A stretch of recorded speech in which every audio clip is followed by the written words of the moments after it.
7 categories, 7 business ideas. Week 2. இதில் பார்த்தீங்க அப்படின்னா நம்ம என்ன கேட்டகரிஸ் பார்க்க போகிறோம் அப்படின்னா ஸ்மால் ஸ்கேல் என்டர்பிரனர்ஸ், அதாவது ஸ்மால் ஸ்கேல் பிஸ்னஸ் பண்ணுறாங்க இல்லைங்களா. ஸோ நிறைய ஸ்மால் ஸ்கேல் பிஸ்னஸ் பார்த்திங்கன்னா ட்ரெடிஷன்ஸ் ஃபுட் பண்ணுறாங்க, ஹோம்மேட் ஃபுட்ஸ் பண்ணுறாங்க, அந்த மாதிரி எல்லாமே பண்ணுறாங்க. ஸோ இன்றைக்கி பார்த்தீங்க அப்படின்னா ஒரு சின்ன முதலீட்டில் அதிக லாபம் தரக்கூடிய ஒரு தொழில் அப்படின்னு பார்த்தீங்கன்னா மாவு தொழில் தான். உண்மையாலுமே பார்த்தீங்கன்னா நிறைய லேடிஸோட வாழ்க்கையில் வந்து நிறைய மாற்றத்தை உண்டு பண்ணியிருக்குன்னே சொல்லலாங்க. ஸோ அதில் பார்த்தீங்கன்னா இந்த மிஷின் வந்து இன்ஸ்டன்ட் வெட் கிரைண்டர், இது வந்து டில்ட்டிங் வெட் கிரைண்டர். அதாவது ஒரு மிஷினில் அரைச்சி கொடுக்குறவங்களும் இருக்காங்க, இல்லை நான் பேக்கெட் போட்டு விற்கிறேன், என்னோடய மாவு இனிமேல் ப்ளஃபியாக இருக்கணும், நல்லா இருக்கணும் அப்படின்னாங்கன்னா உளுந்துக்கு கிரைண்டர் யூஸ் பண்ணுறவங்களும் இருக்காங்க.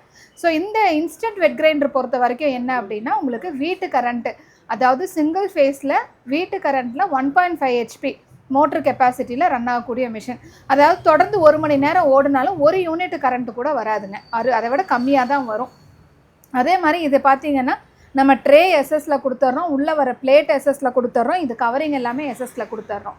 ஸோ ஒரு சின்ன தண்ணி கனெக்ஷன் மட்டும் நம்ம கொடுத்துட்டோம் அப்படின்னம்னா ஆப்ரேட் பண்ணிக்கலாங்க. ஸோ இதில் இருக்கிற ஸ்பேர்ஸ் எல்லாமே நம்மக்கிட்ட அவைலபிளாக இருக்குதுங்க.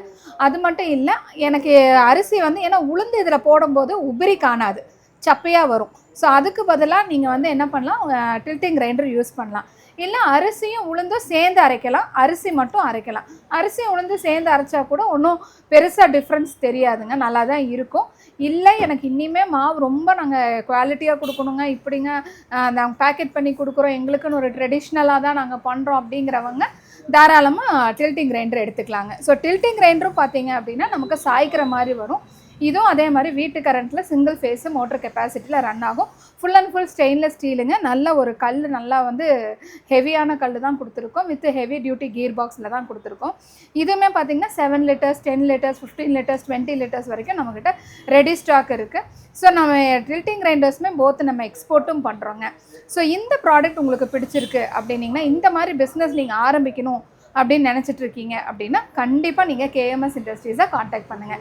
ஸோ நம்ம கேஎம்எஸ் இண்டஸ்ட்ரீஸ் எங்கே லொக்கேட் ஆகிருக்கு அப்படின்னா பல்லாவரம், சென்னை பல்லாவரத்தில் லொக்கேட் ஆகிருக்கு. அது மட்டும் இல்லைங்க, நம்மளோட மேனுஃபேக்சரிங் யூனிட் வந்து கோயம்புத்தூரில் ரயில்வே ஸ்டேஷன் பக்கத்தில் இருக்குது. ஸோ நமக்கு வந்து கேரளாலையும் பிரான்ச் இருக்குது, திருவூர் மற்றும் கண்ணூரில்.